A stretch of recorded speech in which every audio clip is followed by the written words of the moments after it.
What is up, guys? This is Red Hood 420 here to bring you guys the Overleveled podcast, episode 39. And it is great to have you guys here. And we have a couple of topics, some, I don't know if you want to say Comic-Con predictions and whatnot, who knows, but it is awesome to talk nonetheless, and do apologize kind of for not having a podcast for 2 weeks. 1 week, it's because there was literally nothing to talk about, and that's kind of why that happened. And yeah, and then the other one was, of course, the 4th of July. But we're back and talk gaming, and also talk some Comic-Con news, some TV news as well. And the first thing to talk about, of course, is Code Vein is now being released in 2019. This was originally a coming out in 2018 in September, in the ending of the month, and I think they basically delayed the game because of so many games coming out September, and they probably didn't think it was going to do well against the competitions like Spider-Man, Spyro, Shadow of the Tomb Raider, and other games coming out that month. And I don't blame them. I was hyped for that game coming out, and that's just me, though. And I don't hold it against them. I was super excited. I'm a little disappointed, yes, but of course, I just can't wait to play it, and hopefully it comes out maybe January, April, but it is what it is. Inspector, what do you think about, Code Vein? I know you probably don't know much about it, but, it's a Dark Souls-esque anime type of game, and, yeah. What do you think it was reasonable for them to delay the game in 2019 against the competition that they had in September? Judging that, I don't know what it is. Totally, I think it's the best choice because it's such a niche game. Because the Dark Souls games are popular, but they're kind of niche because of the difficulty aspect to them. Because to me, that doesn't really appeal to me, because I like having fun with my games and not having to tear my hair out every time I play them. So, it's especially with Spider-Man and all the big games coming out. This is the smartest decision for them to delay it.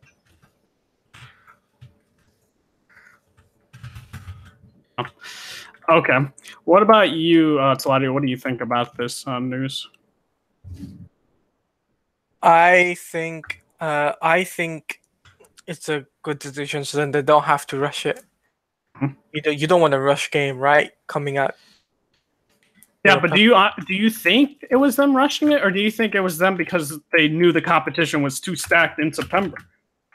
I think it was because there's too much stacked in September. Really, think about it. Because they had a specific, release date, and I know the manager of what do you call it, the communication manager or something like that, was talking about it. It was basically sounded like being done. It's the way I feel. It's like it's jam packed, because remember, you got Spider-Man PS4 coming out in September 7th, right? Mm-hmm. Then after that, you've got Red Dead Redemption, the likes of Red Dead Redemption 2. Yeah. You've got what is there? The Walking Dead. You've got those types of games coming out, and you're gonna have problems with competing along those sides of those games, especially if you look at the DLC and stuff that are gonna be with Red Dead and Spider-Man and all of that. Yeah, and it'll still be popular for the first 3 months. Spider-Man will be a popular game. Just think about it, right? And with this game, I can't remember the name of the game. What game was it again? Code Vein. Code Vein. I think with Code Vein itself, I think they should just wait till 2019, release it then.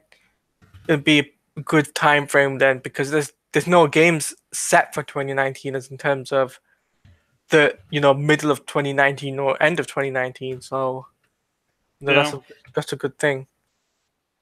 I mean, the only other games that are coming out that have solid release dates are the games in February, with Days Gone, Crackdown 3, Metro Exodus, and also Anthem. Mm-hmm. And also Kingdom Hearts. Kingdom Hearts and Resident Evil 2 remake come out in January. The first quarter, so. Yep. So it's like for them to do it like second quarter or third quarter, it makes sense. Yep. In my opinion. So. Okay. What about you, Marvel DC fan? What do you think about the Code Vein, them delaying it and it coming out in 2019 instead of the September release date?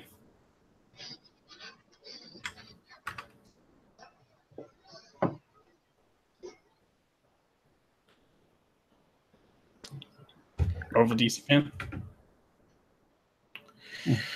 Well, rip to that. He's gone. He's gone? Yes, he's gone. Well, I guess we'll go on the next topic then. Okay. So Cyberpunk 2077. So what they wanted, what happened, and there's a quote: "We need space, we need time, and we need the privacy to mull it over," says Cyberpunk 2020 director creator Mike Pondsmith of the game's long development timeline.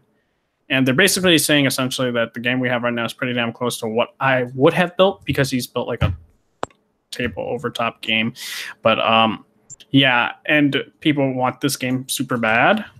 And now, you know, people are like, come on, when's the game coming out? When's it going to come out? We really want to play the game. And he's like, yo, perfection takes time. We want the game as perfect as it can be.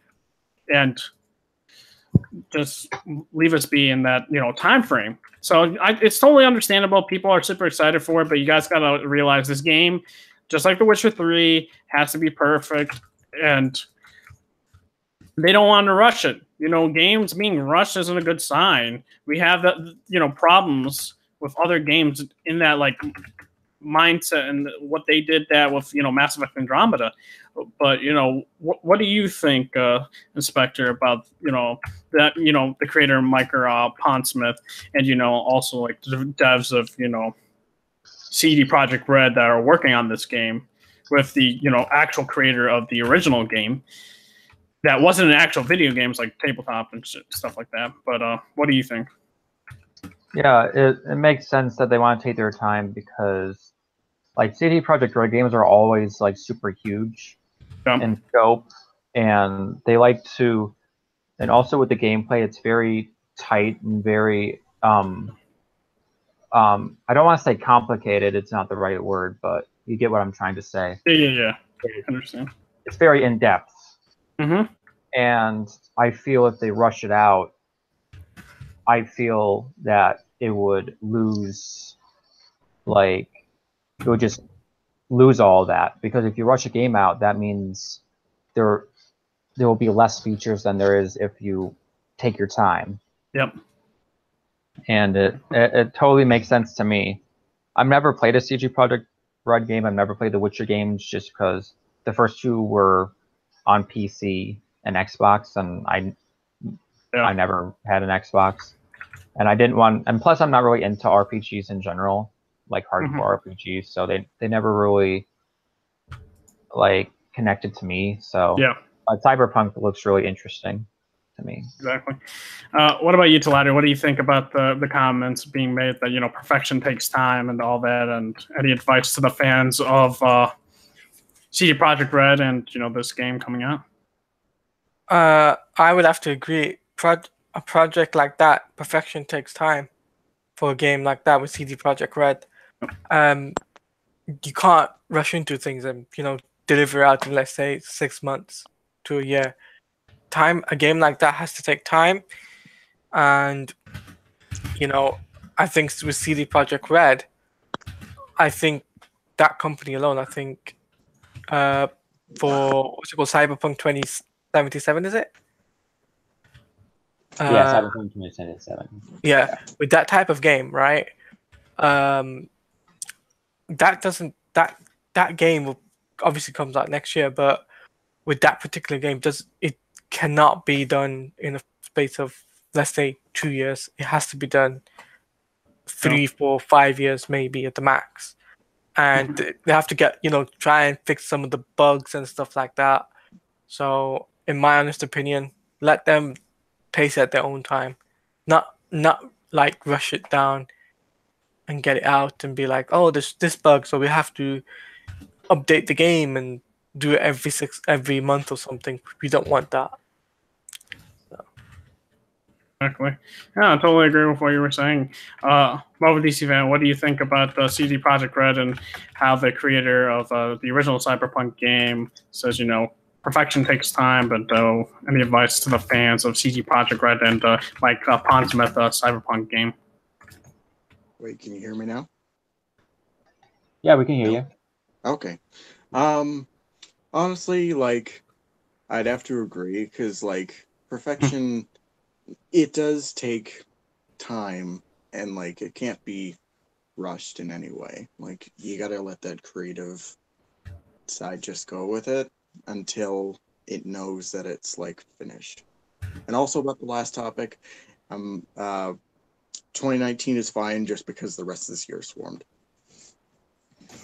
Okay. All right. So the next topic is ESPN and Disney and ABC to broadcast Overwatch League. The Overwatch League playoffs will be broadcasting starting today, and ESPN has announced Disney has signed a multi-year broadcast deal with Blizzard Entertainment. The deal will cover the Overwatch League playoffs beginning tonight. The season 1 grand finales from Barclays Center next month, the Overwatch World Cup this fall, and Overwatch League Season 2 next year. Overwatch matches will be broadcast around the ESPN network, ESPN2, Disney XD, ABC, and streaming services with hundreds of hours of live and highlight programming. This will mark the first time Overwatch League will be broadcast live on TV. There will be a recap show alongside, ABC with full replays. Additional content catered toward fans unfamiliar with Overwatch could also be included. The broadcast will begin tonight at 5 p.m., 8 p.m. Eastern Time, which just already finished on Disney XD and ESPN3. The Philadelphia Fusion will battle the Boston Uprising in the first match of Overwatch League quarterfinals. The Overwatch League will still be broadcast on Twitch as well. And for me, it seems like, they're making those moves for Overwatch and stuff like that. And Disney knows that, gaming and, having this, I don't know what you want to call it, this league in of itself, this competitive league, they know that this is going to be the future, right? Gaming and competitions with gaming is going to be the future. You're going to start seeing these games be more on live TV. And of course, Disney wants a piece of that pie. And it makes sense, right? And, Disney getting that exclusive deal, and they're making moves. And they want to be on top when it comes to stuff like this. And it makes sense. What do you think, Inspector, about Disney acquiring all this?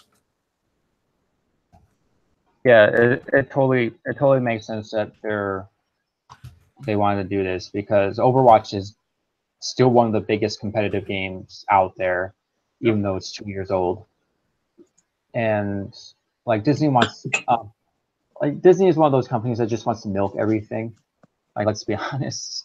But it works out to their advantage because they get a bunch of money from it.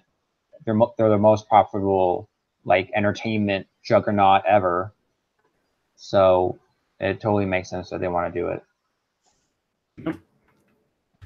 And what about you, Tladi? What do you think about them making moves for, having that exclusive Overwatch, league being broadcasted on live TV with, ESPN, them owning that, and Disney XD, ABC, all that, I think personally, I would have to agree with what Inspector said, because, it's a no-brainer, right?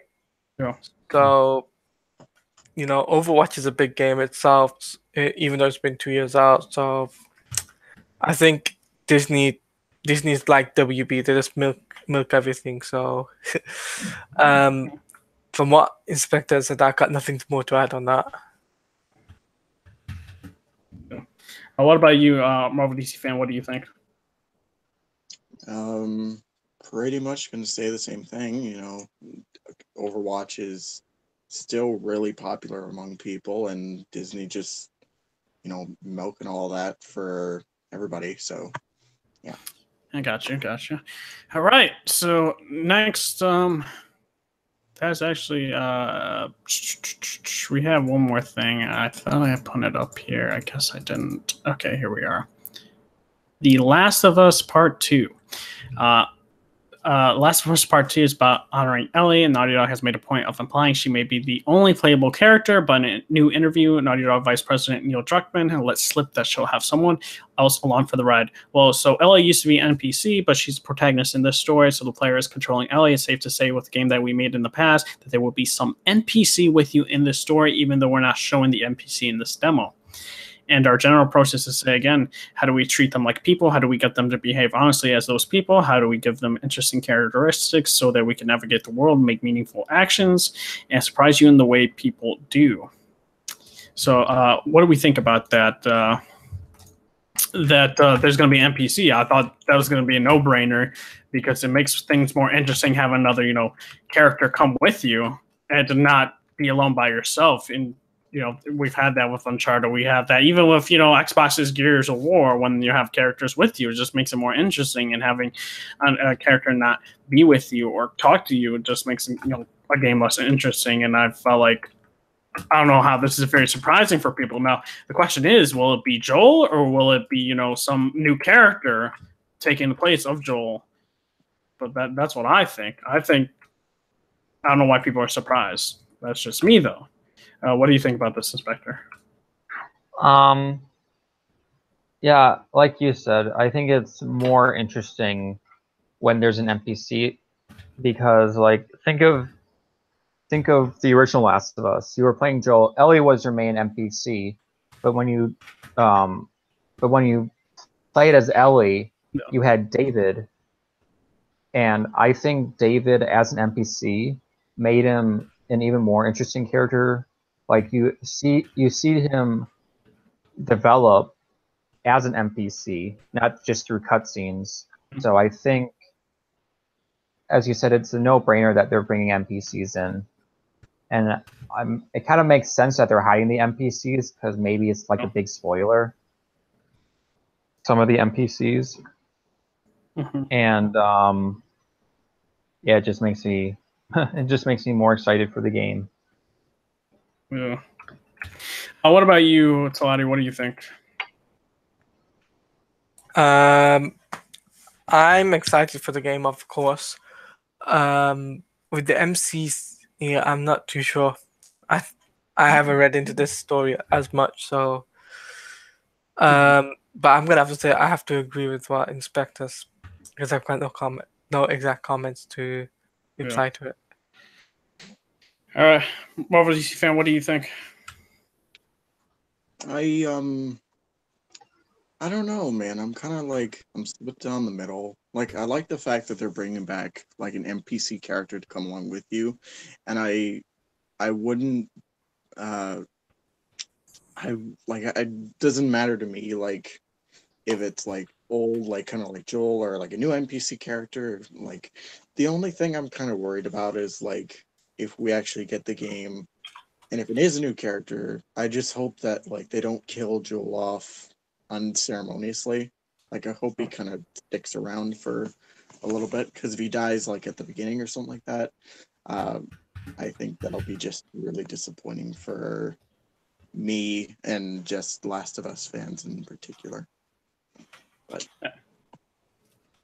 yeah, I have no idea. I mean, the story's about revenge. Joel may end up dying, or Ellie's girlfriend may end up dying. Who knows, really, how they're gonna go along doing this.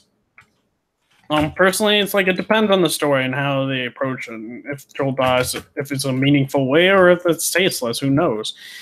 Personally, I'm not that.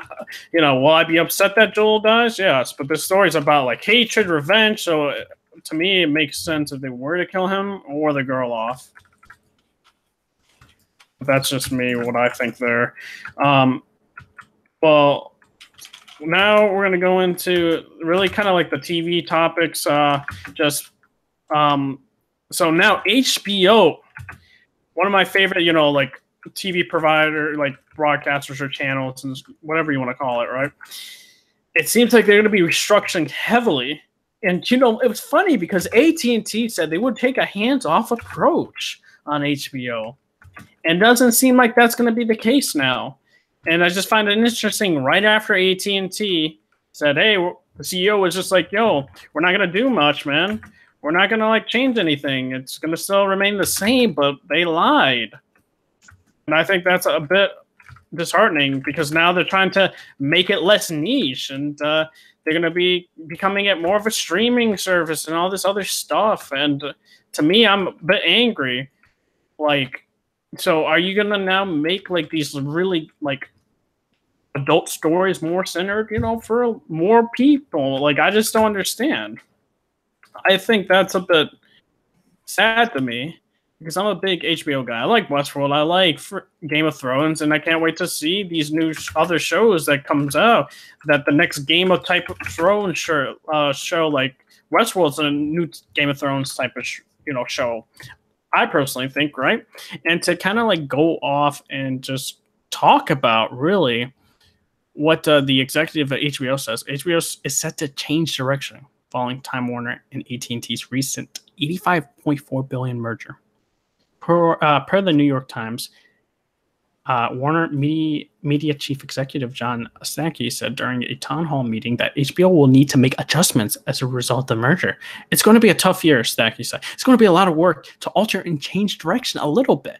Stankey sees HBO becoming more like a streaming service with a bigger and broader appeal and instead of being more niche. This is all despite AT&T promising to take a hands-off approach with HBO, according to the New York Times. I want more hours of engagement, Stankey said. Why are more hours of engagement important? Because you get more data and information about a customer that allows you to do things like monetize through alternate models of advertising as well as subscriptions, which I think is very important to play in tomorrow's world. And HBO currently has Watchmen series in the work, as well as Game of Thrones prequels and all that. It's remains to be seen if these reported changes will have an impact on those upcoming shows, and I wouldn't be surprised if it does. And I'm a little upset, and I've stated my reasons why. But what do you think, Inspector? You think AT&T lied about not doing anything to like HBOs and all this other stuff? I don't know if they lied, because I haven't really been, ever since the merger, I haven't really been following all the developments for like the AT&T Time Warner and how the deal and how it affects everything. And to be honest, HBO has kind of become more of a streaming service now, especially with HBO Go. I think it's been going further and further towards a streaming service, so I'm not surprised that they want to make it more of a streaming service.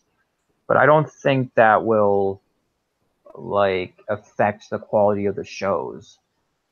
I just like, if anything, making a streaming service is better because like if you want to watch I don't know, because usually when it comes to streaming services, especially with the Netflix, and Netflix is going to be one of their main competition.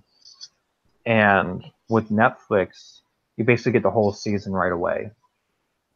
And I think if HBO does that, if they go towards more of the Netflix model, like imagine if Watchmen comes out, and you have the whole season right in front of you. You don't have to wait every week to watch the Watchmen series.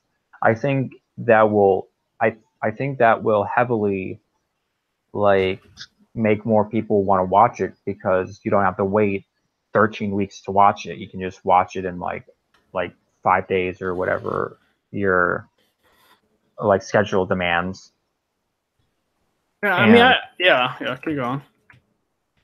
And like, I think it makes sense because HBO is probably the biggest subscriber-based TV channel, and they want to milk that as much as possible because it gives them a lot of money.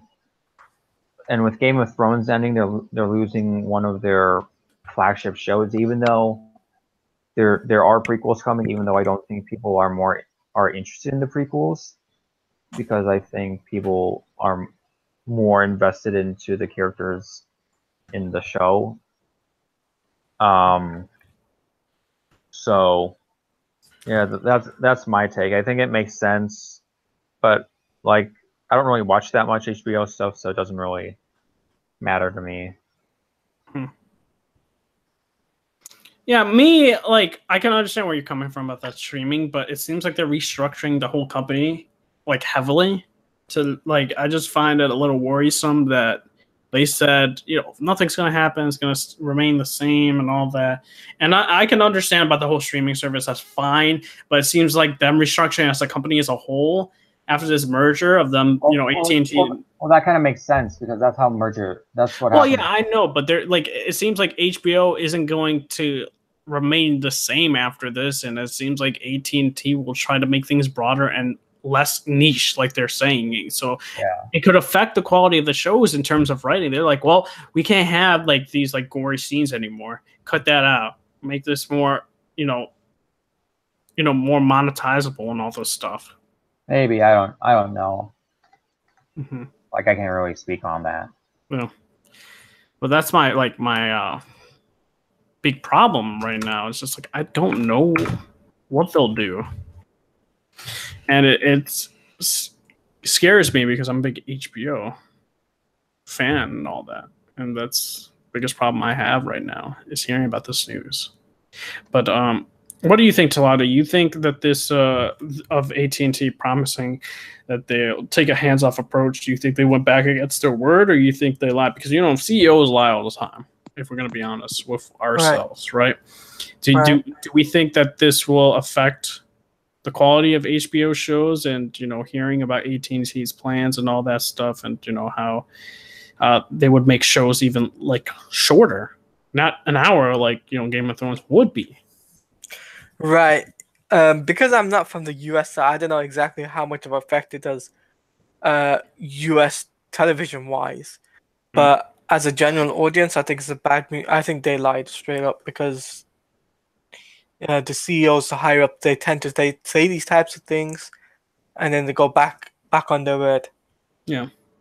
So it's a bit dumb move by them. Yeah. What about you, Marvel DC fan? What do you think?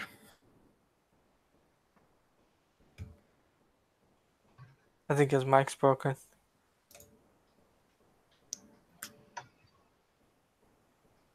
Oh wait, he's gone. Oh, did he even say? Okay. Well, I think his mic is kind of wonky. Okay, so I guess we'll go on the next topic. So, talking about Game of Thrones, the prequel would be reportedly begin filming in October. The recently announced Game of Thrones prequel will reportedly start shooting in Belfast this October. The Belfast Telegraph reports that staff at the Painthall Studios in Belfast Titanic Quarter have been told the prequel will be their next major project. Painthall served as the main studio of Game of Thrones, with the original show being filmed mostly Northern Ireland. And HBO recently gave a pilot order for the untitled prequel, which hails from Kingsman writer Jane Goldman and George R.R. Martin. It's not yet known when the prequel will premiere, though Martin has confirmed it will have an entirely different cast, and its title could be called The Long Night, which is very key for the show, because The Long Night would probably, more go into the history of, like the White Walkers. So the story would take place thousands of years before the events of Game of Thrones during the fall of the Age of the Heroes. It will explore the history, there we go, of the Stark family and the origins of the White Walkers. See, I know my Game of Thrones stuff. There are also a few other Game of Thrones spin-off series that could get picked up. As for Game of Thrones Season 8, will premiere sometime in 2018. So that's good. Of course, some people are like, oh, this isn't, the original show and all that. But, it is what it is. You're not going to get it, but we're going to hear more about, like, the history of the Stark family and the origins of the White Walkers. And I find that to be good. And I'm a fan of, having more lore building in, this Game of Thrones universe that they're doing instead of, of course, the books. The books are their own thing as well. The TV shows have their own universe, just like MCU has their movie universe, and then you got your comic universe and so forth. Same thing with DC and everything else. I find that great. And I can't wait because hopefully, I'll say this, if AT&T messes up HBO, it could affect the quality of the show, though. So hopefully that's not the case. Hopefully Game of Thrones will be Game of Thrones. And I'm super hyped for this, and I can't wait for it to come out. And hopefully AT&T doesn't mess it up. I digress. Don't want to talk more about that part. But Inspector, what do you think about the Game of Thrones prequel and all that? And you think this is good for Game of Thrones fans or anything like that? I don't watch Game of Thrones, so I have no personal. I don't really have a personal connection to this news, but I guess it's great for Game of Thrones fans. I don't know how interested they are in prequel stuff, but because sometimes prequels kind of ruin what goes on because there's such things as giving too much information. That's kind of like a great comparison is Wolverine, where like the whole part of Wolverine was the mystery of his origin and how he didn't know any of it, and if you just give it all away, it kind of loses all of his character. So I don't know how Game of Thrones fans are going to react, but yeah, that's all I got to say. All right. What about you, TLoU? What do you think about the Game of Thrones prequel? You think it's going to satisfy fans or whatnot? Do you think it's going to satisfy the whole after the main Game of Thrones show being over because season 8's premiere in 2019? So we can assume that this prequel will probably come out in 2020. It's going to be a 50-50, man. It's going to be a 50-50. That's what I think. Does it help that they have the writer of the books and stuff like that to help write the show? Yeah, definitely, yeah. It does help. But it's going to be a 50-50, man. 50% of the fans will like it, some of them won't, because think about it. Like, you got a different writer, different script for basically the main continuity of Game of Thrones, but then when you go to prequels, it won't be the same. It'll be different writers, different. And you've got the main guy who's made Game of Thrones in the books, but will it be the same as the shows? It's going to be a bit unbalanced, because I feel as if people will just get that. It will be a chain of mixed reactions. That's the way I feel. 50-50 on that. Okay. Gotcha. What about you, Mo, a DC fan? What do you think? As someone who's watched about a majority of the show, I haven't it's been a while since I've seen some of it. I think this is good for Game of Thrones fans. Just really something for them to sink their teeth into and that kind of thing. As long as the show, the writers, they keep things, as long as it's consistent and they keep the qualities that made Game of Thrones what it was and what made it good, I think things will actually work out in the end. Yeah. Agreed. You just want the quality to be good. Everyone wants that. And of course, the budget has to be there. I mean, Game of Thrones is known for having high budget values and stuff like that for their shows, along with, Game of Thrones. With the dragons in Game of Thrones look so real lifelike and stuff like that, better than even Smaug, in my honest opinion, and The Hobbit. If I'm going to be completely honest, those dragons are super lifelike. So they spent a lot of money on the dragons, as well as the direwolves. That also... They use a lot of CG, and it doesn't even look like CG, to be honest. It's crazy, the amount of how TV has come through. But then you see even what you want to call it, Supergirl CGI and stuff like that, and you're like, oh. But then you see Game of Thrones CGI, like, oh yeah, that's nice CGI. And I can't wait for all shows to be like that. And hopefully, once I guess budget CGI becomes cheaper. But I highly doubt CGI will become cheaper. I just think companies need to invest more into CGI and take the chance with their shows and have higher budgets. But that's just me. Now, we have a couple of things to talk about. First, we're going to talk Indiana Jones 5 gets a new release date. Disney has officially set a release date for July 9th, 2021 for Indiana Jones 5. This is almost exactly 1 year later than its prior release date of July 10th, 2020. Though we knew this wasn't going to stick, it wasn't until today Disney gave it an exact date.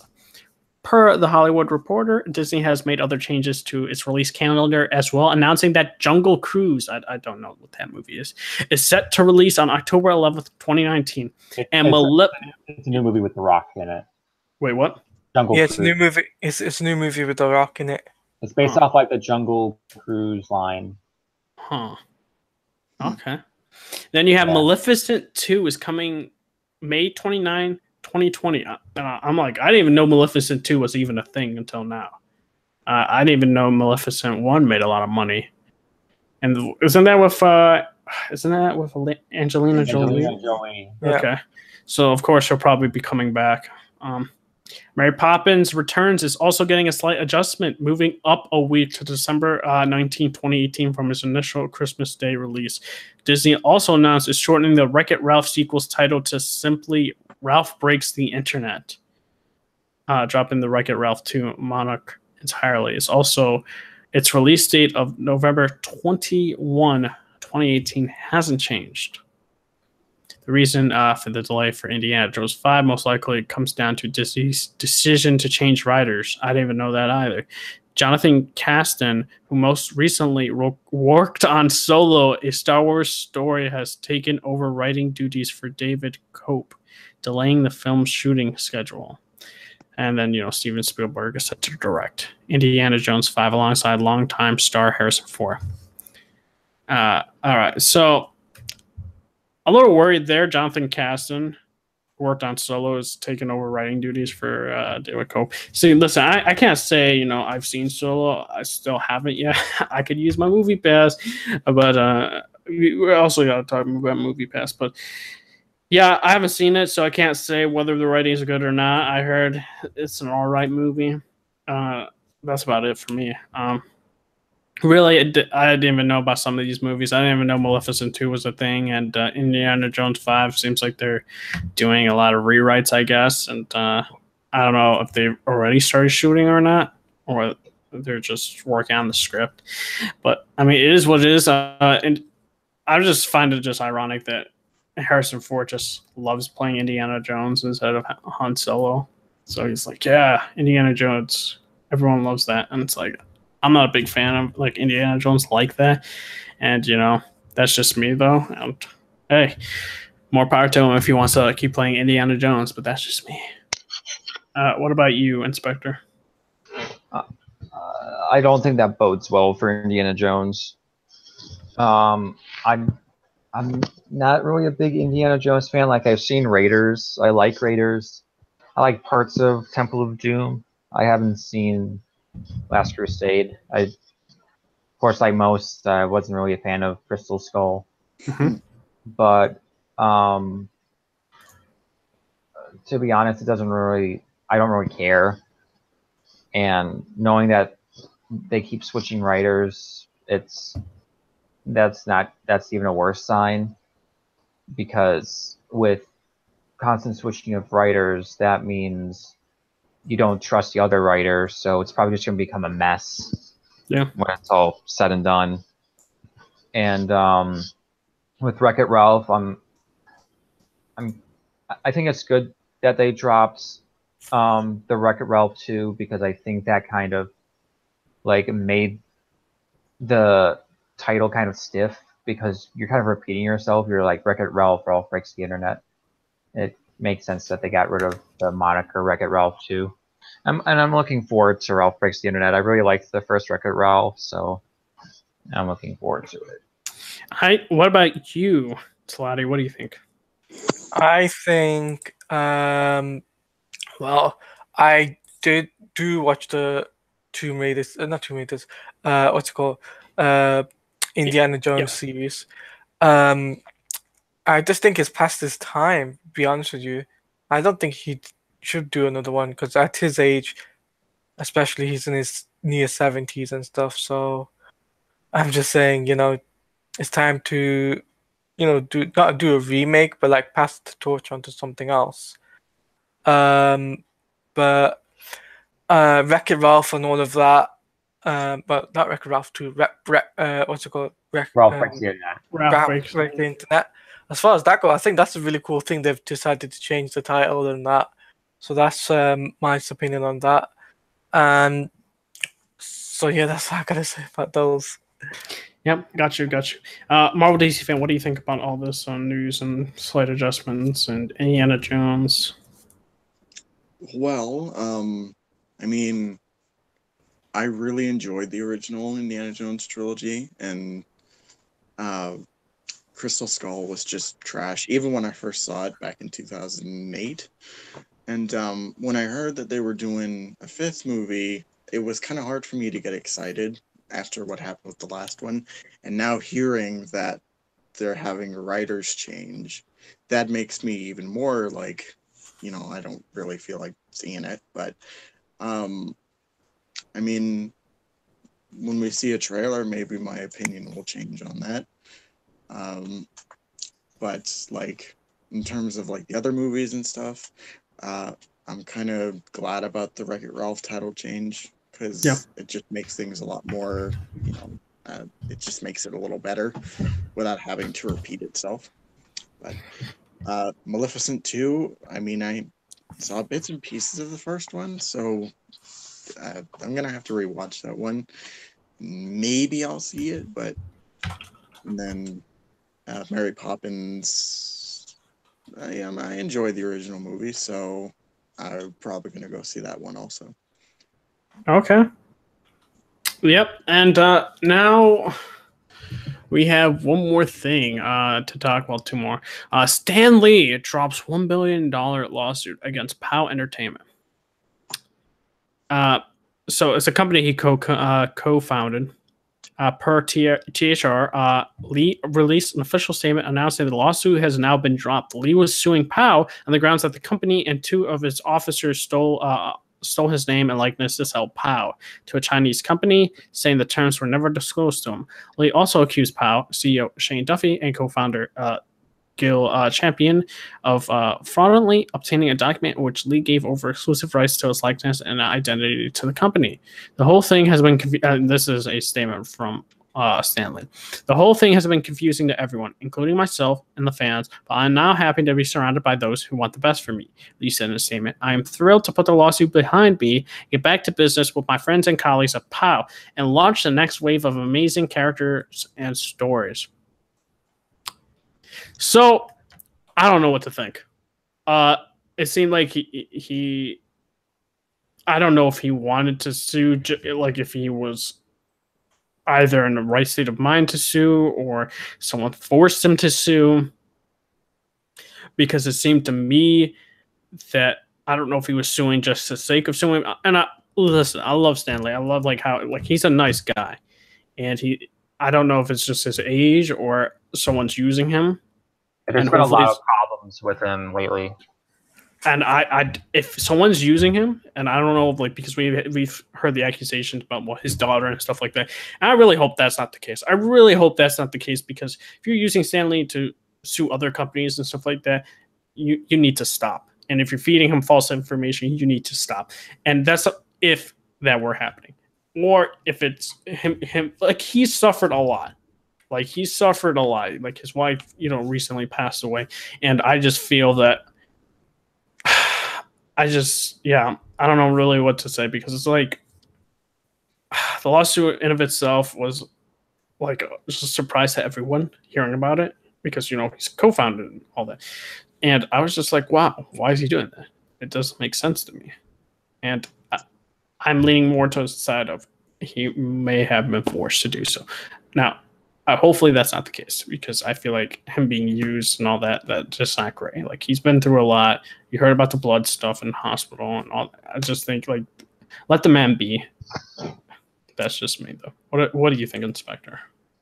Yeah, like you said, he's been going through a bunch of problems recently, legal problems, personal problems, and I think it's good that this lawsuit got dropped. I don't know what brought on this lawsuit in the first place. I don't know if it was actually him, or, as you said, if it's someone using him, someone close to him using him. It's just a big cluster, and I hope he just gets out of this, out of all these problems, soon, because, as you said, he's getting up there. His wife just died. People just need to leave him be. Yeah. What do you think about this, Claudia? Well, I don't know what to think really, because there's a lot of things that's happened to Stanley over the last few weeks, if you guys can recall. Not only with the fact that the stuff that's been happening on the internet, on his Twitter account and stuff like that. But there's also Steve Ditko, who is the co-creator of Spider-Man, also passing away. So that kind of probably would have hit him in the heart, not heart, but actually made him feel sad as well. So if you know what I mean, and I think he was. I don't know if somebody's forced him. Who knows? We will never know. But if somebody has, I think it's a bit dumb, and they shouldn't use Stan Lee to do that, because he's a cool guy at the end of the day. Cool person, chilled, relaxed. So, yeah. Exactly. Marvel DC fan, what do you think about this? I mean, like, just like you guys, like, I mean, everything that he's been through the last year or so, like, it's very sad to, see that from someone who's, like, dedicated his life to the craft that he had created, this whole entire universe that's, like, now a, money-making machine. And what he's been going through with, like, his wife dying, his health problems, and the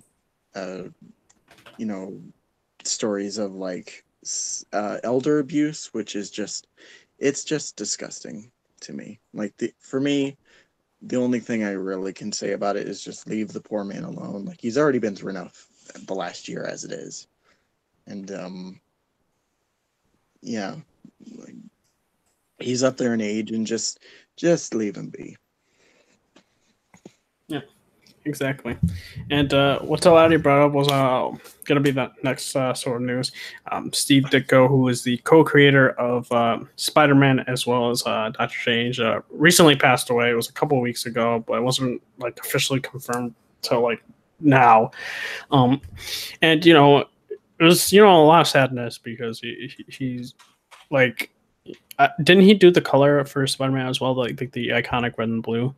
And Yeah. and it's just sad, because like he was a huge influence on what Spider-Man looked and stuff like that, and a lot of Spider-Man fans are like sad about that, and comic fans in general, because he helped shape comics as well for Doctor Strange and stuff. And I just feel like it's bad. It's like, man, it really sucks, because he brought a lot of smiles and happiness when seeing like those comics and stuff like that when they like first came out. So it's like it hits in the feels for people, and I really like hope the best, and my prayers go out to his family and stuff, because he probably deeply cared about his family, and even the fans too. But that's like what I have to say about that. What about you, Inspector?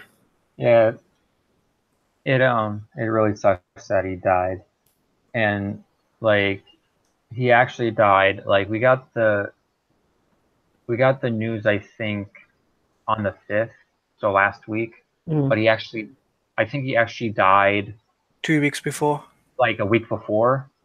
Mm-hmm. And what sucks is that like there was like he was known pretty much as a recluse. He didn't like having pictures taken. He always was in his studio in his apartment in I think New York City. And I think because we talked about Stan Lee earlier, and he kind of has a grudge against Stan Lee because he kind of took all the credit for Spider-Man. Mm-hmm. Because like Stan Lee has this idea that, since he created the idea of Spider-Man, that he's the creator of Spider-Man. And Steve Ditko thought that was unfair since he drew him. Yeah. So he thinks he deserved credit. And it's good that like Steve Ditko, like ever since the first Spider-Man movie came out, he's been getting credit unlike most recently with Bill Finger with Batman, it took them forever to even mention his name when he was the co-creator of Batman with Bob Kane. Yeah. But I think what people are, I get why people are focusing more on his Marvel work, because that's like his main work that was most influential, like Spider-Man, Doctor Strange, and those books. But they're overlooking the fact that he founded Charlton Comics, who created The Question and Captain Atom. Mm-hmm. And those characters have become big in DC because Charlton got bought out by DC. And without those characters, we wouldn't have Watchmen. Because Watchmen is based off of those characters. So Steve Ditko has had like a big influence on the whole comic book industry, and all I gotta say is like thoughts and prayers to his family, and may he rest in peace. What do you think, TLoU? It's a sad news, of course, because he created many great characters such as Blue Beetle, Question, of course the co-creator of Spider-Man, and also the creator of Doctor Strange. But he was I believe in his 80s, 80s or 90s. I'm not sure. I think it was like 91. 90s, okay. I think it was But for me, it's a very sad day, especially because I mean, he was a big, I would say, a big guy to actually create magnificent characters and stuff, and basically give a legacy for them. And I think in the comic book industry, a lot of people pay their respects. I even saw a tweet from Tom Holland, who plays Spider-Man, of course, saying, if it wasn't for Steve Ditko, there wouldn't be a story to tell for him as for Spider-Man. So he thanked him on that for changing his life. And I think may he rest in peace. That's it. Mm-hmm. Exactly. Yeah. Let's go into, I guess, now some Comic-Con and stuff like that. In general, of course, Marvel's not going to be there.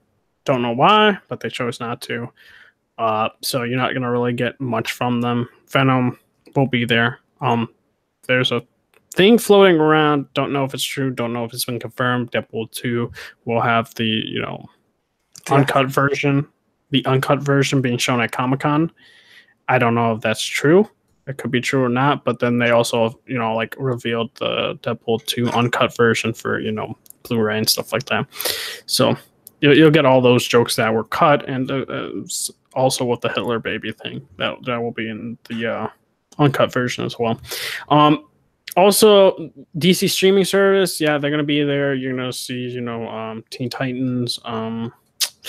What else? Doom Patrol. Doom Patrol, that exactly, and anything Young Justice, right?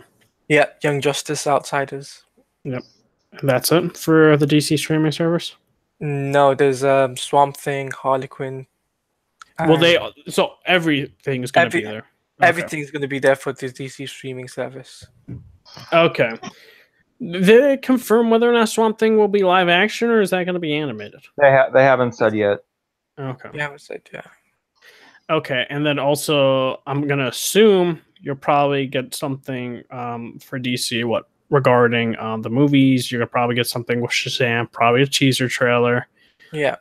Because, they released, official images of it with, I believe it's the kid actor with the, adult actor, yeah. Adult. Yeah, so, I think one of the producers kind of slipped out and said that the first trailer will be at Comic-Con. Okay, and we can assume that we're going to see Aquaman trailer. Yes, that's confirmed. That's confirmed? Yeah, that's confirmed. James Wan confirmed it like a month ago. Okay. I don't even know. Well, rip the... And Wonder Woman, I have no idea if we're going to see a trailer or if we're just going to see posters or whatnot for Wonder Woman. I honestly have no idea. Because they're still shooting, so I don't know if they're going to show something kind of like Justice League footage, where it's like test footage or something like that. I have no idea how they're going to do that. I know they're going to talk about it. I just don't know if it's going to happen. But is that it for what we think DC is going to be doing? Regarding like the their movies. Yeah, pretty much. Yeah, pretty much. Yeah. A lot of people like. I'm going to debunk right away. Snyder Cut is not going to be there. Yeah. Snyder Cut is not going to be there. They want to move on. I think, knowing how much it's backfired them on the past, I don't think they're going to release a slate, like a new slate. I think they're just done with slates because they don't follow the slates anymore. Yeah.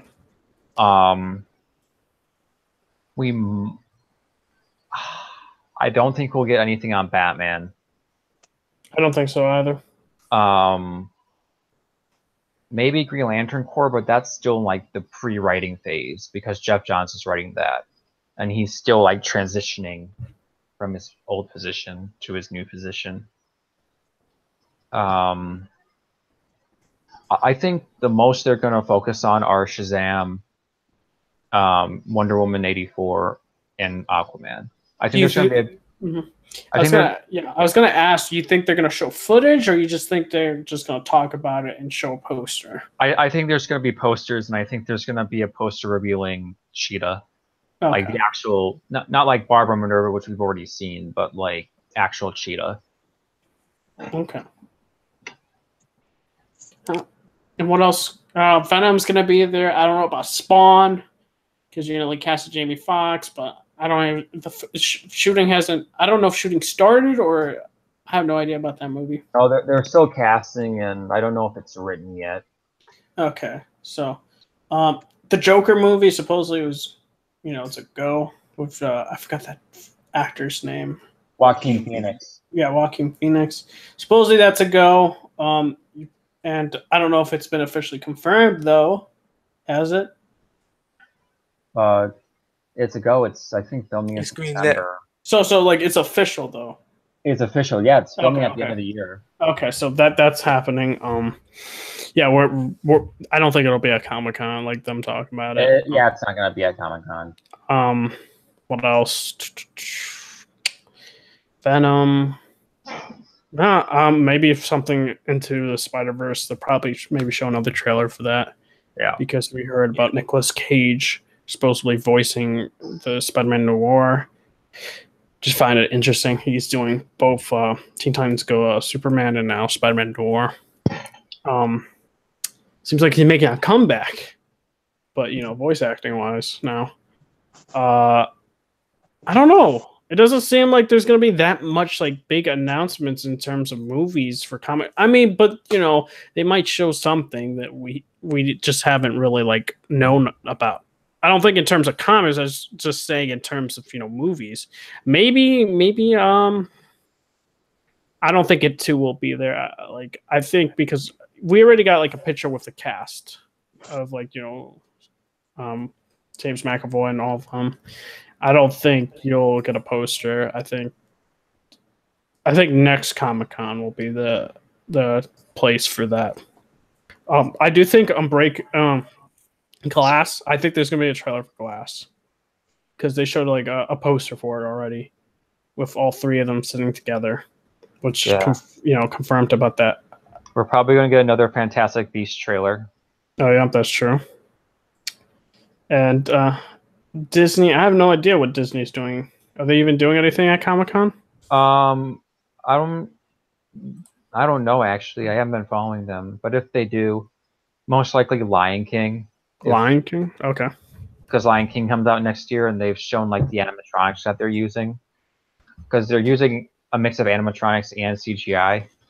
Yeah. So that's interesting. Okay. I'm trying to think anything else we could see at Comic-Con in terms of movies. I mean, TV shows you got. I think you'll see something with Daredevil because it's supposed to be coming out in fall for Netflix. So I think you'll see something with that because Marvel TV usually is there and they show trailers. Yeah, because Marvel TV is connected to the comics. Like, it's more connected to the comics arm than Marvel Studios is. Yeah. So I think you'll see. No, not Punisher. Why did I say Punisher? I know Punisher began shooting. I believe we can get a date for Punisher season 2. That's true. Yeah, Daredevil. I think you'll get a trailer.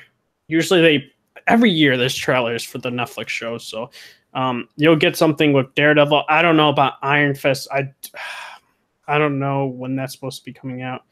Maybe something regarding Iron Fist. I don't know. But that's really it. Maybe Agents of S.H.I.E.L.D. I think they said there's going to be another season.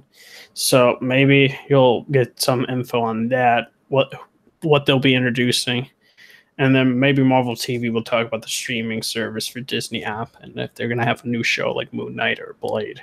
Who knows? Because there's supposed to be something interesting happening with Marvel TV. So who knows? There might be a surprise announcement of a new show that we don't know about. That's it for Marvel TV. You got DC streaming service, not DC, DC CW TV. You got, of course, Arrow, Flash. They're always going to be there. Gotham, Supergirl, Legends of Tomorrow, and also Black Lightning. And I think that's it. They'll probably have Constantine there, the actor, because Gotham. Yep, Gotham's going to be there because it's their last season. Also, I think Agents of S.H.I.E.L.D. because it's their last season. Is it their last season? Like, has it been confirmed? I think it's their last. I think it's their last season. I think they confirmed it. I might be wrong, but I think it's their last season. Because every season's their last season. This seems. Yeah, but Gotham has confirmed that's their last season. Yeah. Okay. What else is? That's it for the CW. DC thing that I think that they'll have. I'm just thinking of like maybe Watchmen, maybe, but maybe HBO doesn't really do much. HBO doesn't really do much. So. I'm just thinking because WB how they do their panels is they do like half of their like regular movies and then half their comic book movies. So I'm just trying to think of what other big WB movies are coming out. Like, we know Fantastic Beasts is coming out. We know we're going to get a trailer for that. But I don't know any other big, like, WB movies that are coming out. Yeah, I don't know either. I'm just like, WB movies coming out. 2018.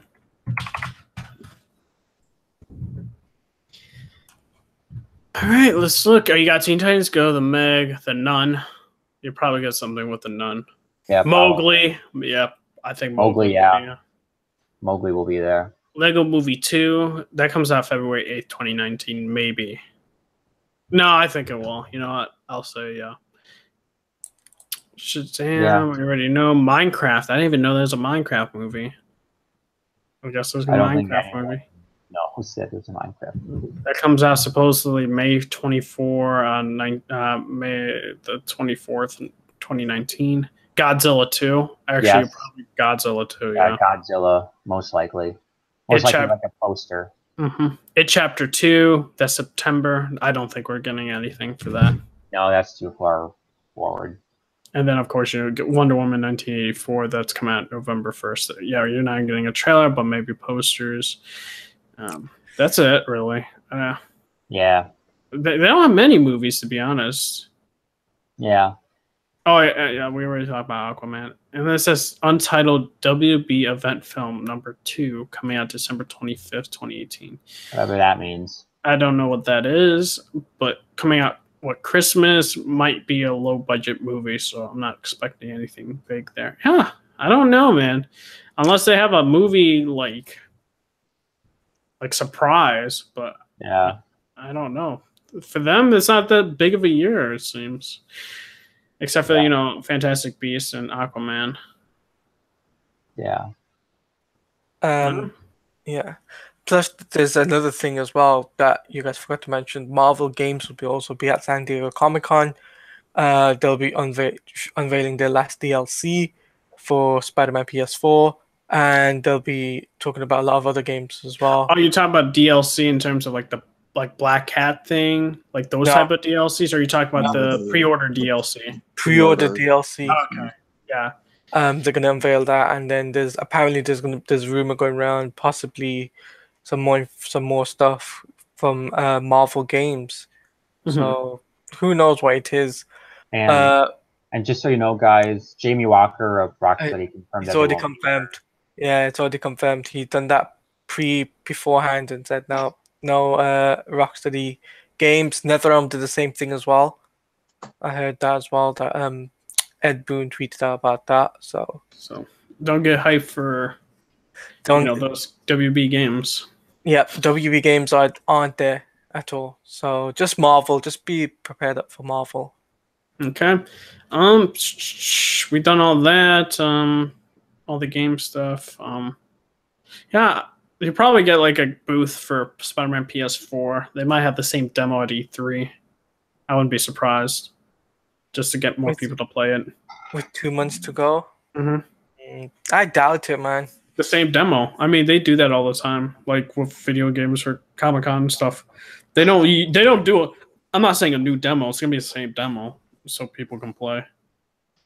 I mean, because they have booths. Comic-Cons always have booths, even for video games. It's just like kind of like E3, but less movies and stuff.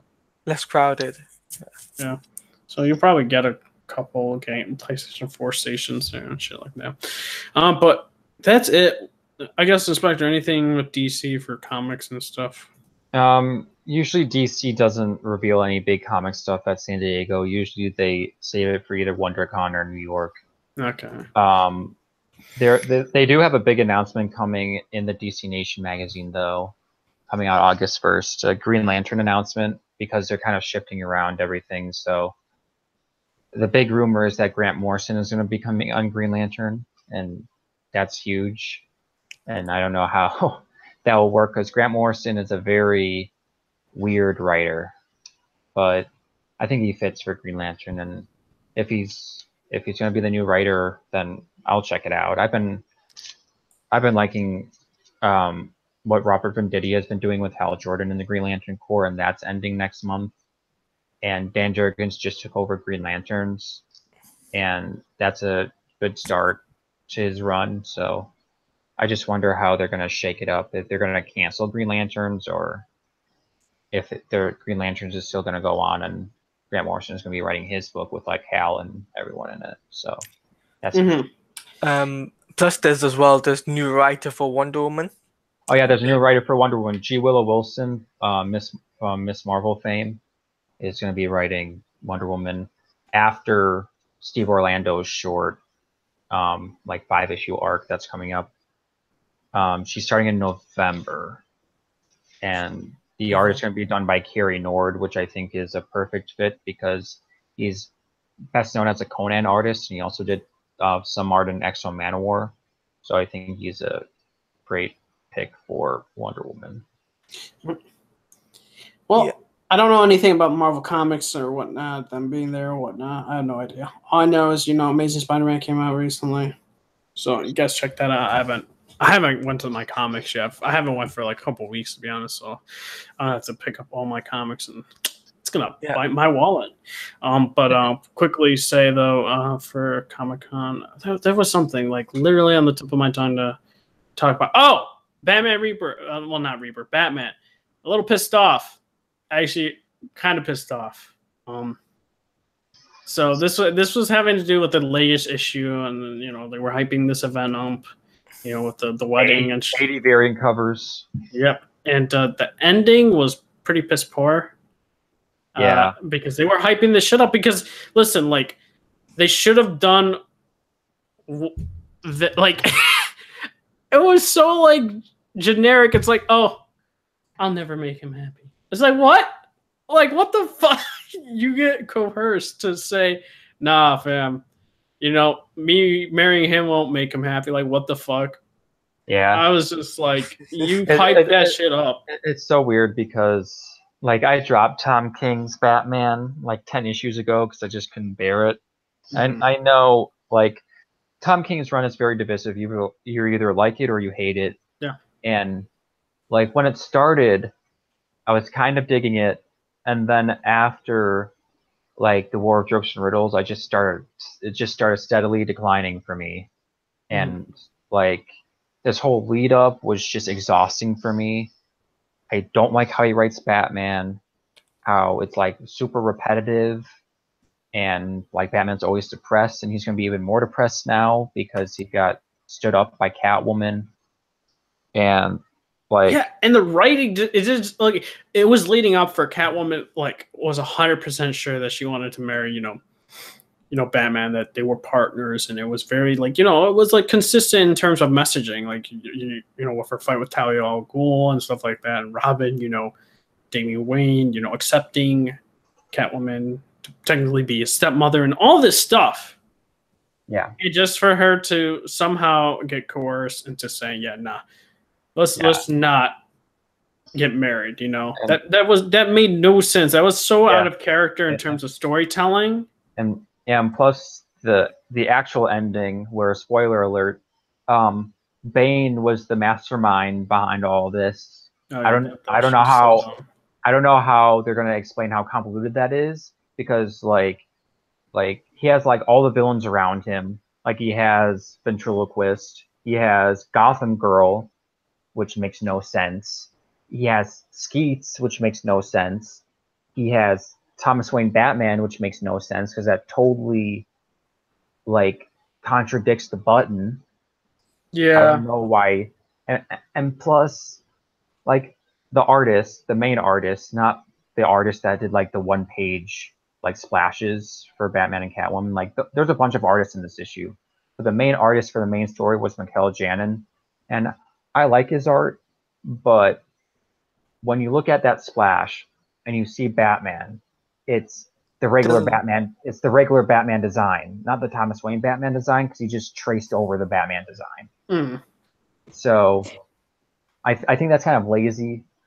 I like his art, but I think his art has kind of steadily declined through this series because he uses 3D models, and that's kind of just distracting. Yeah. Because his art is kind of stiff and his faces look like faces from other people. But I looked through like a digital copy of it just to see like all the big splash pages that all the other artists did, because like every other page is a big splash page of Batman and Catwoman. Yeah. And like there's a splash by Jason Fabok, there's a splash by Jim Lee, there's a splash by Tony Daniel. Like there's a splash by like every big Batman artist of the last like 20 years. And all of them look good except for a few, Tim Sale. But I just think, like you said, they hyped this up, and the problem is that they spoiled it 3 days earlier. Yeah, that's true. So everyone was kind of against it to begin with. They spoiled it in the New York Times, and DC actually did that. Like, I get their reasoning, but I don't think it was the smartest thing to do, because basically what they said is, since we own the spoiler, we're going to decide to spoil it so other outlets like Bleeding Cool and CBR and those sites don't spoil it.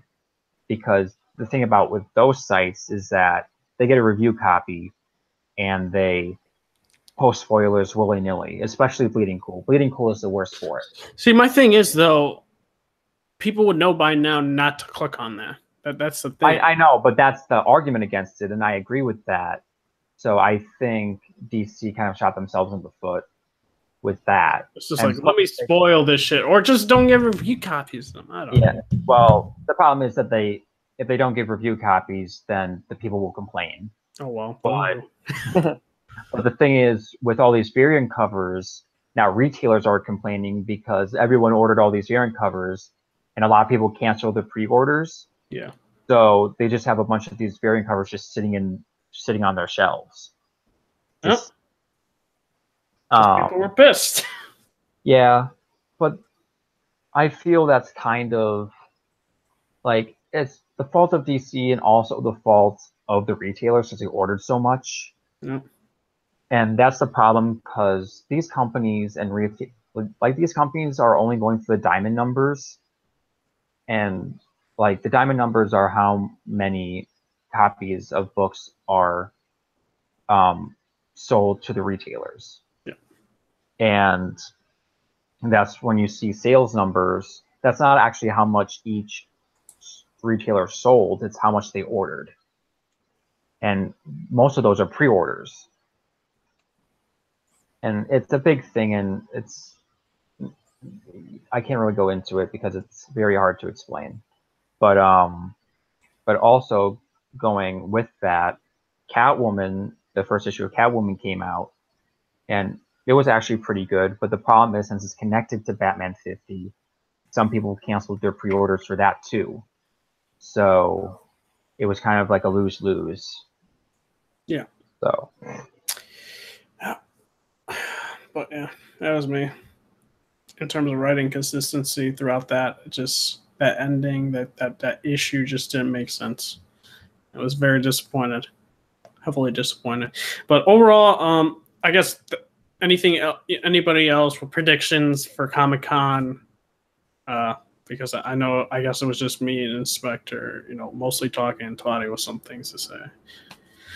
No, that's pretty much it. Marvel DC fan, you got anything?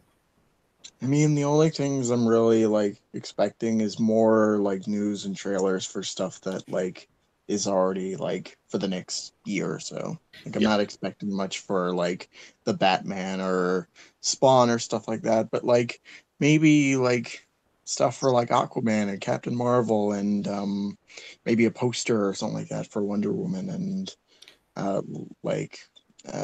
that kind of stuff, and Shazam and all those movies and that sort of thing. So. Well, but I don't even think Captain Marvel will have a trailer just because no, it's too soon for that. Well, not too soon, but they're not going to be present at Comic-Con this year. Release a poster or something like that. Maybe. I meant to say Shazam, but I was thinking Captain Marvel in my head. Hey, just name that shit. But I feel you. Yeah. So I guess that's gonna be it for the podcast. Saladia has I don't know, something to say. Me and him already discussed this off the podcast, stuff like that. I support the decision, what he's gonna say right here, and we can quickly talk about it after what he has to say. But yeah, Saladia, the floor is yours.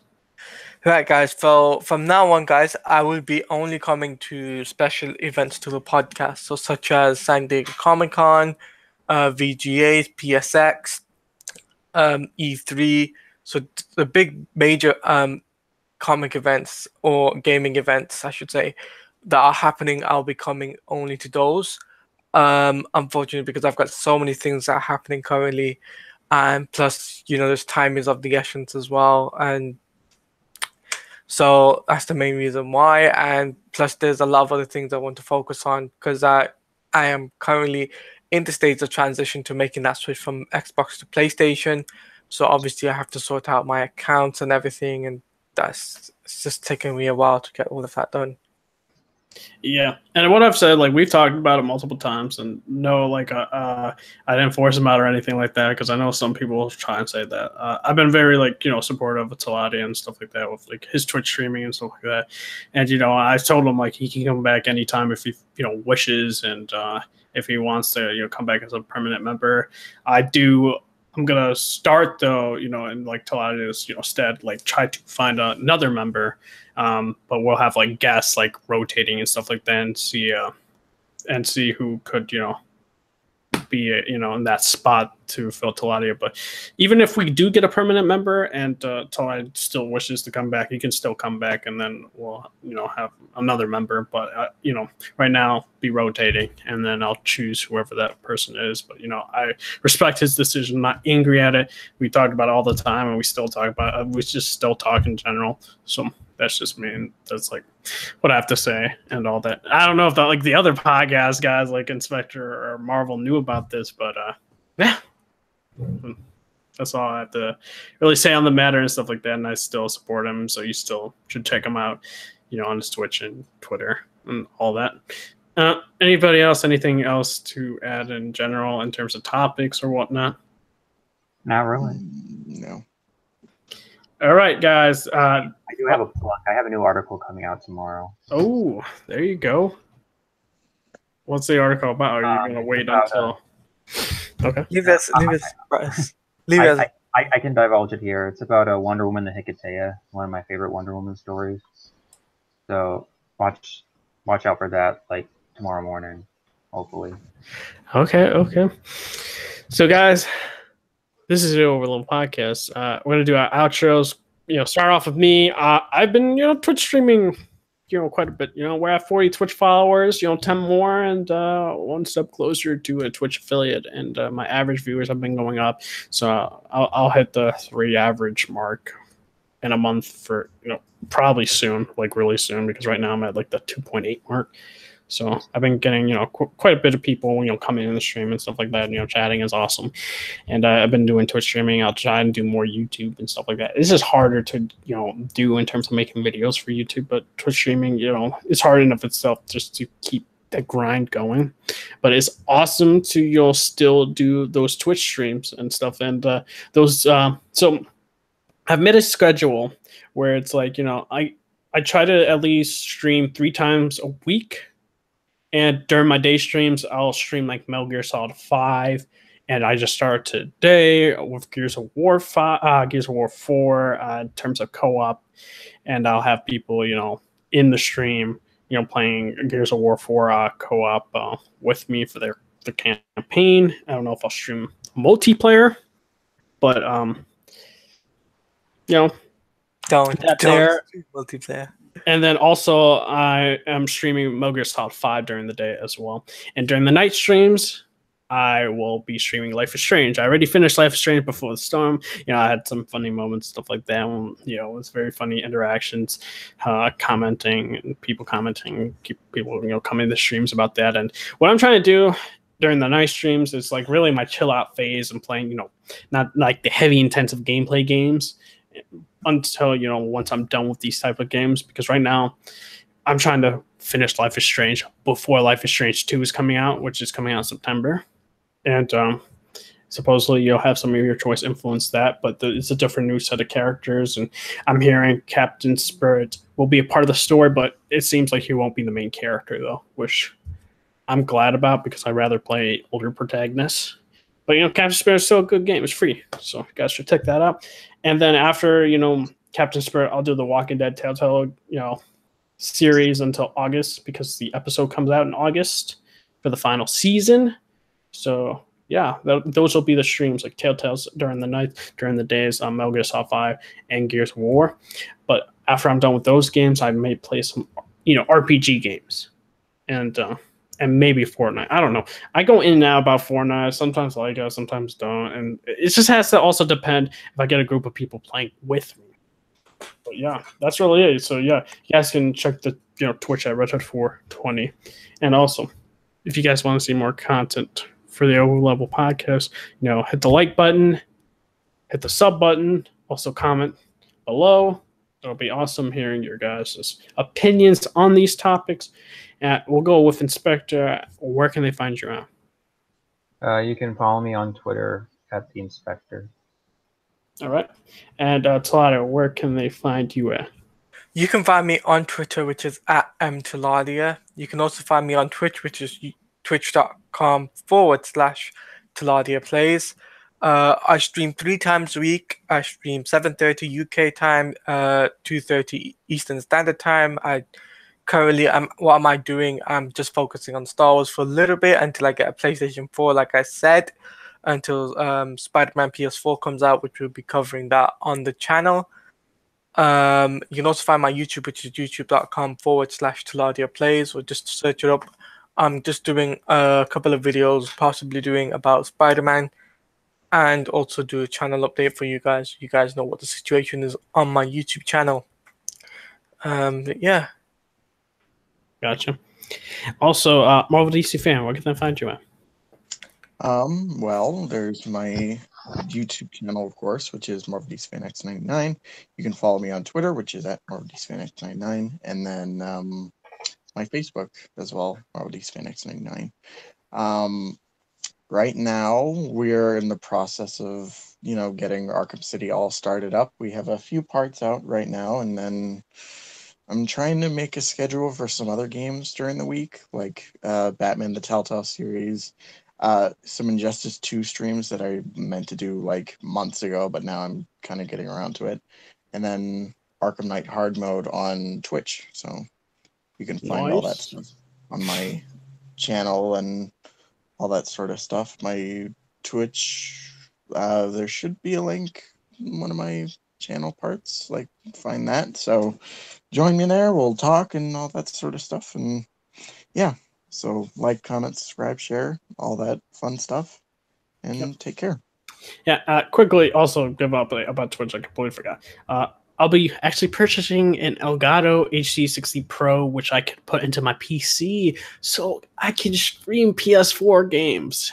So I'm like, I should be purchasing this Friday, so we can get like Persona games, God of War, and other games, Spider-Man as well, live streaming it. So that's kind of like the main reason to play these PS4 exclusives, to stream them, and I'm glad about doing that. And it's gonna be great. And hooking up the PC is easy, it seems like, because I have a slot for it. So, yep. But guys, thank you guys for watching. This is the Overleveled Podcast. Signing off. See you guys later. See you guys later.